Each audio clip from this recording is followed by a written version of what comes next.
Bonjour, illustres frères et sœurs dans le Seigneur, que la grâce de Dieu demeure avec chacun d'entre nous au nom de Jésus. Merci, c'est venant. S'il vous plaît, n'oubliez pas de nous faire part de vos questions, préoccupations, observations, même des choses que vous ne comprenez pas nos vidéos. Faites-nous part et nous prendrons le temps de vous répondre à propos. Amen.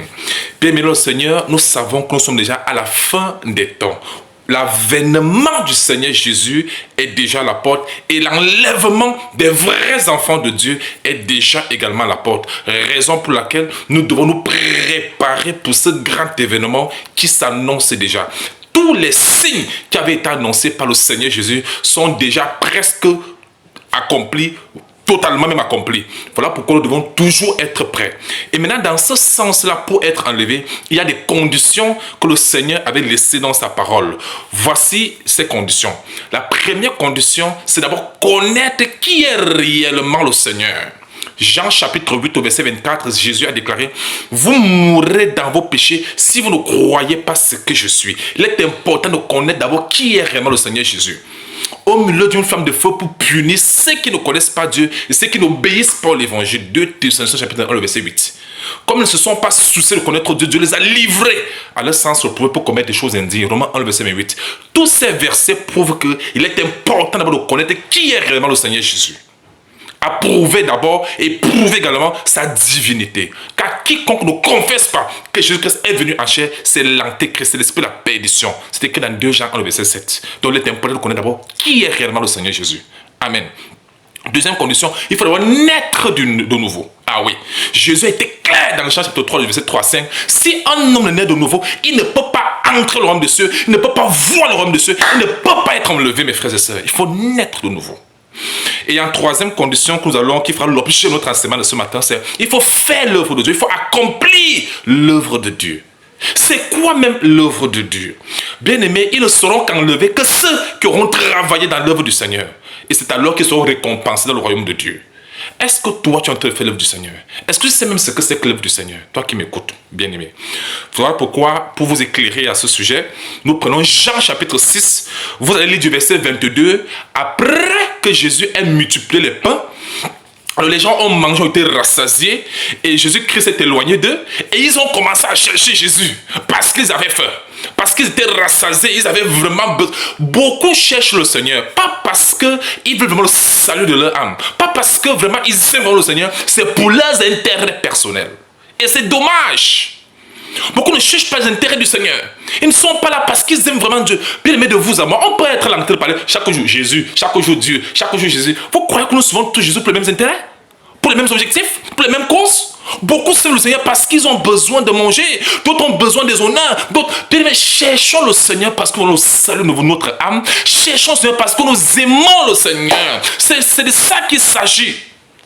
Ne cherchons pas Dieu seulement pour nous intéresser. Ce n'est pas bon. Parce que nous vivons pour lui. Amen. Alors, qu'est-ce qui va se passer?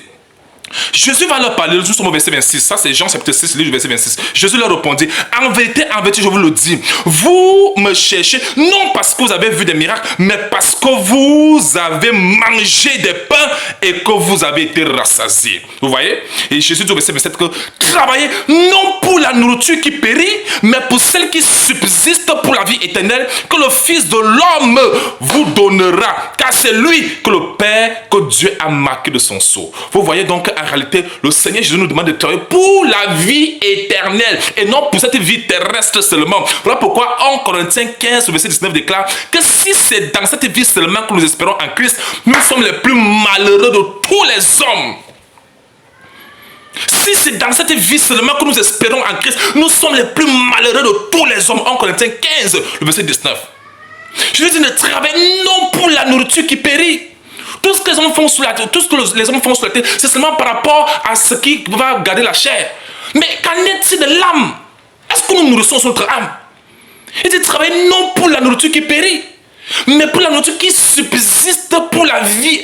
Nous devons chercher la vie éternelle. Et la vie éternelle se trouve qu'en Christ, parce que seul lui dont la vie éternelle, c'est écrit dans Jean chapitre 10, le verset 28. Mais bien aimé le Seigneur, pourquoi sommes-nous après Jésus? Voulez-vous être enlevé? Il faut faire l'œuvre du Seigneur. Nous allons voir cette œuvre-là tout à l'heure. Mais dans ce contexte-ci, il est d'abord important de souligner que beaucoup cherchaient le Seigneur, pas parce qu'ils aimaient vraiment le Seigneur, non. C'est parce qu'ils recherchaient les intérêts. Ils cherchaient la satisfaction de la chair. Voyez-vous, beaucoup cherchent les honneurs, les titres. Beaucoup cherchent des choses qui les intéressent, mais pas des choses qui intéressent le Seigneur. Cherchons le Seigneur parce que nous l'aimons. Cherchons le Seigneur parce que nous cherchons le salut de notre âme. Nous voulons la vie éternelle. Je suis en train de travailler, non pour la nourriture qui périt, travailler non pour la nourriture qui périt, mais pour la vie éternelle. Nous devons être là parce que nous voulons la vie éternelle. Cette vie éternelle se trouve qu'en Jésus-Christ et nulle part ailleurs. Amen. Passons en deuxième partie. Voici la deuxième partie. Bien-aimés, en deuxième partie de cet enseignement, nous avons vu dans Jean 6, verset 27, où le Seigneur déclare de ne pas travailler, de travailler non seulement pour la nourriture qui périt, mais de beaucoup plus travailler pour la vie éternelle. Il dit ici que le Père, que Dieu a marqué de son sceau. Donc c'est Jésus-Christ que le Père a marqué de son sceau. Donc le sceau de Dieu, c'est Jésus. Jésus-Christ est le sceau de Dieu. Le sceau personnifié de Dieu. Donc c'est lui le sceau vivant de Dieu. Le sceau de quelqu'un, c'est la personne elle-même. Donc le sceau de Dieu, c'est Christ. Donc Christ est donc la personne. La Bible dit qu'il est l'empreinte de sa personne. Ah oui, dans Hébreux 1, le verset 3. Jésus-Christ est le grand Dieu des cieux, manifesté en chair. Il est l'empreinte de la personne de Dieu selon 1 Hébreux 1, le verset 3. Et dans Jean 6, le verset 27, il est quoi? Il est le sceau de Dieu, le sceau vivant de Dieu, qui est toujours Dieu lui-même. Jésus-Christ n'est pas n'importe qui. Est-ce que c'est clair? Nous lisons le verset 28. Ils lui dirent, que devons-nous faire pour faire les œuvres de Dieu? Ils ont mis les œuvres plurielles et ils pensaient qu'il y a beaucoup d'œuvres à faire. Mais Jésus a été clair avec eux. Il a répondu, verset 29. Jésus leur a répondu, l'œuvre de Dieu, l'article est défini là. L'œuvre de, pas les œuvres, non. L'œuvre de Dieu, c'est que vous croyez en celui qui l'a envoyé. Qui a été envoyé? Jésus. Donc l'œuvre de Dieu, c'est Jésus-Christ. C'est lui l'œuvre de Dieu pour l'humanité. Voilà pourquoi tous ceux qui se disent être dans l'œuvre, ils doivent être en Christ. Tous ceux qui disent qu'ils font l'œuvre de Jésus, de Dieu, ils doivent faire l'œuvre de Christ. Parce que c'est Christ qui est l'œuvre de Dieu. Il dit que l'œuvre de Dieu, c'est que vous croyez en celui qui l'a envoyé. Donc l'œuvre de Dieu nous tourne tout autour de Jésus. C'est christocentrique. Tous ceux qui se sont éloignés de Christ, tous ceux qui sont éloignés des paroles de Christ, se sont éloignés de l'œuvre de Dieu. Voilà pourquoi il est écrit dans 2 Jean, le verset 11, que quiconque va plus loin et ne demeure pas la doctrine de Christ, il n'a point Dieu. N'allez pas plus loin. Christ est l'œuvre vivante de Dieu. Tous ceux qui sont en Christ, qui travaillent en Christ et pour Christ, ils sont dans l'œuvre de Dieu. Et tous ceux qui font le contraire sont loin de l'œuvre de Dieu. Notre objectif, c'est de présenter Christ. Parce que c'est en lui que nous avons mis notre espoir, notre espérance, notre foi. À tous les dirigeants du monde entier, vous qui dites que vous faites l'œuvre de Dieu, présentez Christ. Parce que c'est lui dans le salut et la vie éternelle. C'est lui qui est le chemin, la vérité et la vie.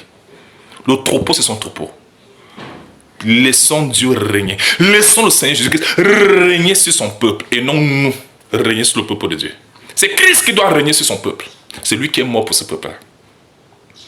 À tous les dirigeants du monde entier, ne nous présentons pas nous-mêmes malgré nos potentiels. Présentons Christ.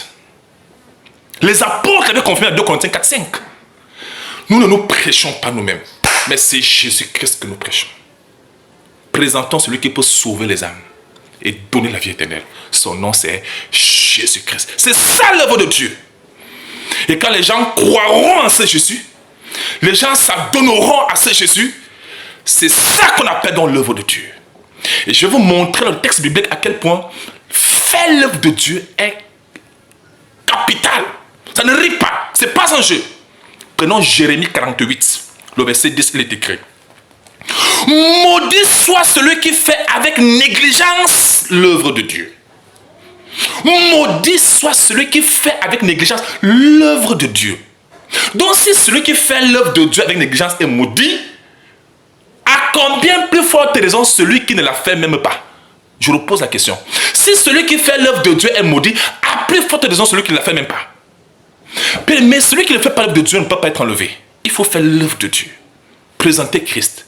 Encourager les uns les autres à donner leur cœur au Seigneur, à recevoir le Seigneur Jésus-Christ, à développer la foi dans le Seigneur Jésus-Christ, à grandir le Seigneur Jésus-Christ, à naître de nouveau, à être en Christ, à marcher en Christ, à refléter Christ dans leur vie. Parce que c'est Christ qui est l'œuvre de Dieu. La foi en lui, c'est ça qui sauve. À toutes les femmes qui s'engagent dans l'œuvre de Dieu, bien-aimées, le but ce n'est pas le pupitre. Ce n'est pas parce que nos pupitres, ça veut dire qu'on fait l'œuvre de Dieu, non. À chaque fois que vous encouragez les gens dans le Seigneur, vous êtes en train de faire l'œuvre de Dieu. Vous êtes dans l'œuvre de Dieu. Vous pouvez encourager de plusieurs manières, pas des conseils, pas des exhortations. Tout le monde, vous comprenez? Et laissons cela que Dieu a établi, apporter la parole. Et tous les autres doivent soutenir cette initiative. Parce que le plus important, ce n'est pas que quelqu'un soit vu, c'est que Christ soit vu. C'est ça l'œuvre de Dieu. Tout ce que nous faisons dans cette vie doit être en rapport avec l'œuvre de Dieu. En quoi est-ce que ce que tu fais avancer l'œuvre de Dieu? En quoi? Si ça ne fait pas avancer l'œuvre de Dieu, avec nous sommes dans l'égarement. Tout ce que nous faisons dans cette vie, ça doit cadrer avec l'avancement de l'œuvre de Dieu.